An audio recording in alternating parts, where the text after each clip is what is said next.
നമസ്കാരം. തിരുവനന്തപുരം നഗരത്തിൽ തോട് വൃത്തിയാക്കാൻ ഇറങ്ങിയ തൊഴിലാളിയെ കാണാനില്ല എന്ന പ്രധാനപ്പെട്ട വാർത്ത പുറത്തുവരികയാണ്.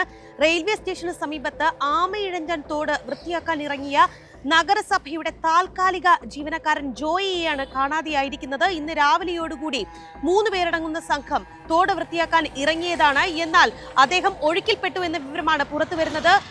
ഫയർഫോഴ്സ് സംഘം അടക്കമുള്ളവർ സ്ഥലത്തെത്തി പരിശോധന നടക്കുകയാണ്. അദ്ദേഹത്തെ കാണാതെയായി മണിക്കൂറുകൾ പിന്നിടുകയാണ്. എത്രയും വേഗം അദ്ദേഹത്തെ കണ്ടെത്താൻ സാധിക്കുമെന്ന പ്രതീക്ഷയിലാണ് രക്ഷാപ്രവർത്തകർ.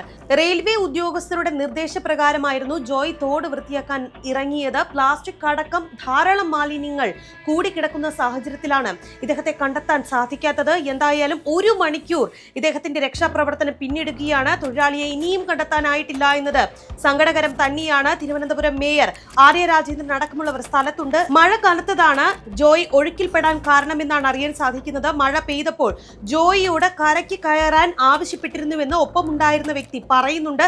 എന്നാൽ അദ്ദേഹം തോടിന്റെ മറുകരയിലായിപ്പോയി. ഇതോടുകൂടി ജോയ് ഒഴുക്കിൽപ്പെട്ടു എന്നാണ് മനസ്സിലാക്കാൻ സാധിക്കുന്നത്. മുങ്ങൽ വിദഗ്ധർ ഉൾപ്പെടെ രംഗത്തെത്തി മണിക്കൂറുകളായി തിരച്ചിൽ നടത്തിയിട്ടും ജോയിയെ കണ്ടെത്താൻ സാധിച്ചിട്ടില്ല.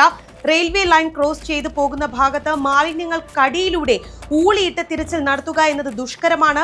പാളത്തിനടിയിൽ തോടിന് വീതി കുറവാണ് എന്നത് വലിയ വെല്ലുവിളി തന്നെയാണ് ഉണ്ടാക്കുന്നത്. ഫയർഫോഴ്സ് എത്തി രക്ഷിക്കാനുള്ള ശ്രമങ്ങൾ ആരംഭിച്ചുവെങ്കിലും തൊഴിലാളിയെ ഇതുവരെയും കണ്ടെത്താൻ സാധിക്കുന്നില്ല എന്നത് ആശങ്കയ്ക്ക് ഇട നൽകുന്നുണ്ട്. നിലവിൽ സ്കൂബ ഡൈവിംഗിൽ പരിശീലനം നേടിയ ഫയർഫോഴ്സ് അംഗങ്ങളാണ് തിരച്ചിൽ നടത്തുന്നത്. ഇവർ 200 മീറ്ററോളം അകത്തേക്ക് പോയിട്ടും പുരോഗതി ഉണ്ടായിട്ടില്ല. മാലിന്യം നീക്കിയ ശേഷമാണ് മുങ്ങൽ വിദഗ്ധർ പരിശോധന നടത്തുന്നത്. ട്രാക്കിനിടയിലെ മാൻഹോളുകളിലും പരിശോധന നടത്താനുള്ള തീവ്ര ശ്രമത്തിലാണ് രക്ഷാപ്രവർത്തകർ.